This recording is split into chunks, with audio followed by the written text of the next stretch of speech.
No toda distancia se mide en kilómetros. Algunas duelen más sin moverse.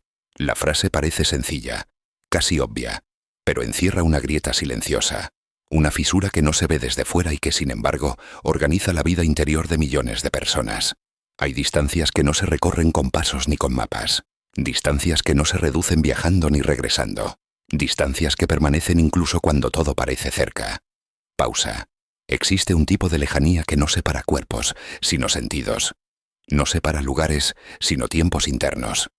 Es la distancia entre lo que se vive y lo que se puede sentir, entre lo que ocurrió y lo que pudo ser integrado, entre lo que se repite y lo que nunca fue comprendido. Esta distancia no se anuncia, se infiltra, no grita, susurra, y cuanto más se la ignora, más gobierna. Vivimos obsesionados con movernos, cambiar de ciudad y de relación de trabajo, de identidad visible, pero hay un dolor que no responde al movimiento, un dolor que permanece inmóvil, como una sombra adherida al suelo del alma. No se trata de nostalgia ni de pérdida concreta, es algo más sutil, una herida que no recuerda su origen, pero que sangra en silencio. La distancia física tiene una lógica clara, se acorta con trayectos, se explica con números, se supera con esfuerzo.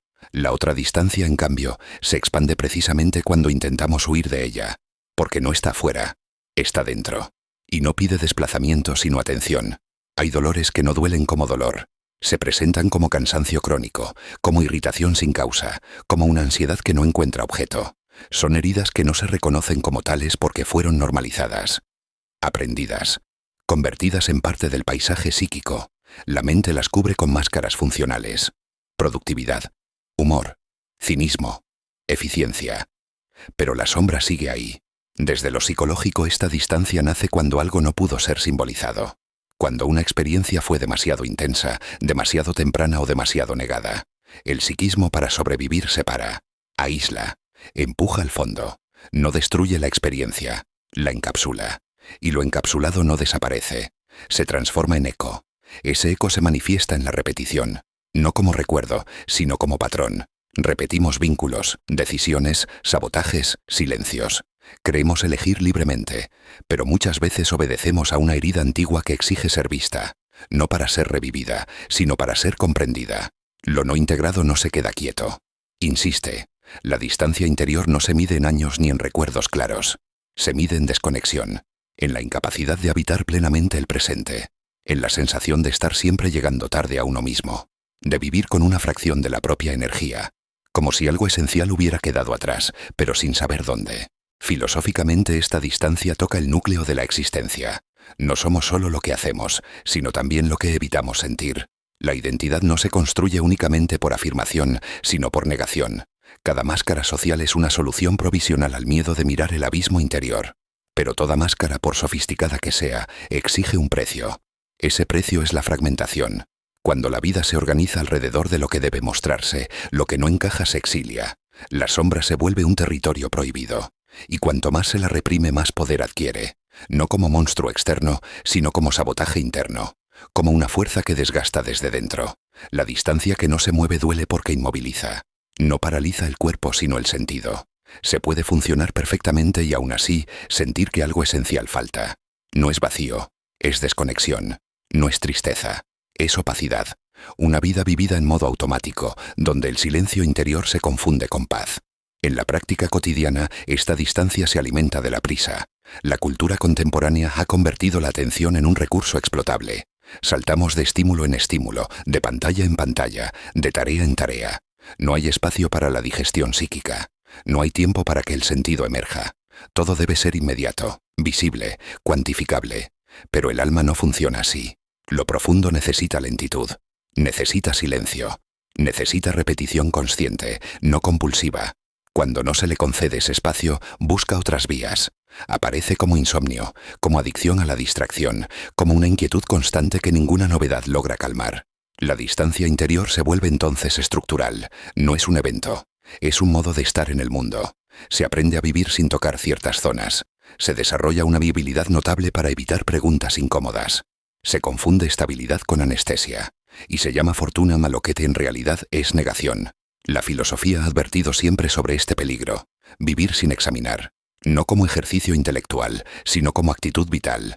Examinar no es analizar obsesivamente, es permitir que lo que duele tenga lugar en la conciencia, no para recrearse en el sufrimiento, sino para liberarlo de la repetición ciega. Porque lo que no se recuerda se actúa, lo que no se piensa se encarna. La distancia que no se mide en kilómetros se traduce en decisiones aparentemente racionales que, sin embargo, conducen siempre al mismo punto, el mismo tipo de fracaso, el mismo tipo de vacío, el mismo eco. Hay una paradoja inquietante. Cuanto más éxito externo se acumula, más evidente puede volverse esta distancia, porque el ruido del logro ya no logra tapar el silencio interno. La máscara empieza ni a pesar, la identidad construida comienza a resquebrajarse, y aparece una pregunta que no se puede ignorar. ¿Para quién es esta vida? El pensamiento contemporáneo ha señalado cómo la autoexplotación sustituye a la opresión visible. Ya no hace falta un amo externo cuando el sujeto se convierte en su propio vigilante. La distancia interior se profundiza porque no hay permiso para detenerse. Descansar se vive como culpa, mirar hacia adentro como pérdida de tiempo. Sin embargo, el dolor que no se mueve no pide soluciones rápidas, no responde a técnicas superficiales ni a consignas motivacionales. Exige algo más difícil: presencia. Una presencia que no juzga ni corrige de inmediato. Una atención que no busca optimizar, sino comprender. Un silencio que no huye. La sombra no se disuelve con luz intensa, sino con reconocimiento. No se trata de iluminar todo, sino de aceptar que hay zonas que no quieren ser forzadas. La herida no se cierra empujándola, sino escuchando lo que reclama. Y lo que reclama casi nunca es explicación, sino permiso para existir. En este punto la distancia comienza así a transformarse. No desaparece de golpe, no se borra, pero deja de doler de la misma manera, porque el dolor cambia cuando encuentra palabras, cuando se inscribe fe en una narrativa consciente, cuando deja de ser un enemigo invisible y se convierte en un interlocutor incómodo pero necesario. La vida moderna, con su fragmentación constante, dificulta este proceso. La identidad se vuelve líquida, adaptable, performativa. Se cambia de máscara según el contexto, y cada cambio deja un residuo, una pequeña desconexión, una microdistancia. Con el tiempo esas microdistancias se acumulan. El resultado es una sensación difusa de irrealidad, como si la vida ocurriera detrás de un vidrio. Todo se ve, todo se entiende, pero nada se toca del todo. El sujeto se convierte en espectador de sí mismo, y esa es quizá la forma más sutil de sufrimiento, estar presente sin estar habitado. No toda distancia se mide en kilómetros. Algunas duelen más sin moverse. Duelen porque nos obligan a confrontar la idea de que no siempre avanzamos cuando nos movemos, que a veces el verdadero viaje implica detenerse, que hay abismos que no se cruzan saltando, sino permaneciendo al borde, mirando. El silencio tan temido es el espacio donde esta distancia puede empezar a hablar. No el silencio impuesto, sino el elegido. No la ausencia de ruido, sino la presencia de atención. En ese silencio la repetición puede volverse consciente. Y lo que se vuelve consciente pierde parte de su poder compulsivo. No se trata de eliminar la herida, sino de dejar de huir de ella, de comprender que la sombra no es un error, sino una parte negada que busca integración, de aceptar que la identidad no es una máscara fija, sino un proceso vivo que incluye contradicción, fragilidad y límite. La negación promete alivio inmediato, pero cobra intereses altos. La atención sostenida, en cambio, parece costosa al inicio, pero libera. No porque resuelva todo, sino porque devuelve agencia. Permite elegir en lugar de repetir. Permite habitar en lugar de actuar mecánicamente. La distancia que no se mueve empieza a reducirse cuando dejamos de medirla con criterios externos, cuando aceptamos que no todo progreso es visible, que no toda transformación se puede mostrar, que hay cambios silenciosos que reorganizan la vida desde dentro. Al final, no se trata de llegar a algún lugar, se trata de estar con lo que hay, incluso con lo que duele, porque solo lo que se habita puede transformarse, y solo lo que se mira sin máscara deja de gobernar desde la sombra. No toda distancia se mide en kilómetros. Algunas duelen más sin moverse, pero también son las únicas que, cuando se atraviesan, no nos llevan a otro sitio, sino de vuelta a nosotros mismos. Hay una forma de distancia que se vuelve costumbre, no porque deje de doler, sino porque se aprende a convivir con ella. Se la integra al ritmo diario, a la manera de pensar, a las expectativas que ya no se formulan. Es una distancia que no genera alarma, precisamente porque no produce un dolor agudo. Produce algo más peligroso: acostumbramiento. Pausa.